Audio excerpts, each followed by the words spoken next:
வணக்கம். மலைகளின் காதலன் உங்கள் நண்பன் ராஜபாண்டி. இன்றைக்கி நம்ம என்ன பார்க்க போறோம் அப்படின்னா, இயற்கையோட இணைஞ்சு வாழ்ற ஒரு வாழ்க்கை. ஆமாங்க. கைவினை பொருள் அப்படின்னு சொல்லலாம். ஆமாங்க. ஒரு மூங்கில் மரத்தில வீடு மட்டும் தான் கட்ட முடியும் மட்டும் இல்லாம, கைவினை பொருள்கள் செய்யலாம் அப்படின்றத நமக்கு இந்த அம்மா கத்துக் குடுக்குறாங்க. அதாவது இந்த எவ்வளோ விஷயங்கள் இந்த சொலக பாருங்களேன், அவங்க செய்றத பார்த்தா அவ்வளோ ஆச்சரியமா இருக்கு. அது ரொம்ப பொறுமையா, நேர்த்தியா செய்றாங்க.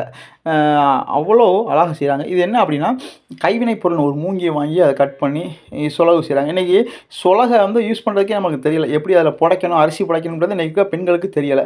ஆனா, அந்த சொலக அவ்வளோ அழகா நேர்த்தியா நேஞ்சு வச்சிருக்காங்க. அதுபோக கூடைகள்லாம் வந்து அவ்வளோ அழகா இருக்கு. இத வந்து வருங்கால தலைமுறைகளுக்கு நம்ம இத வந்து கடத்தி கொண்டு போணும். இந்த தொழில அதாவது இந்த கலைய கொண்டு போணும். கத்து தர்றதுக்கு அவங்க ரெடியா இருக்காங்க. ஆனா கத்துக்கிறதுக்கு தான் நம்ம ரெடியா இல்ல. என்ன காரணம் அப்டின்னா, அந்த சொலகு எப்படி அதில அரிசி புடைக்கிறது, எப்படி அதில வந்து தனியா கல்லெல்லாம் தனியா கொண்டு வரது அப்டின்றது இன்னைக்கு தெரியல. எல்லாத்துக்கும் ஷேர் பண்ணுங்க.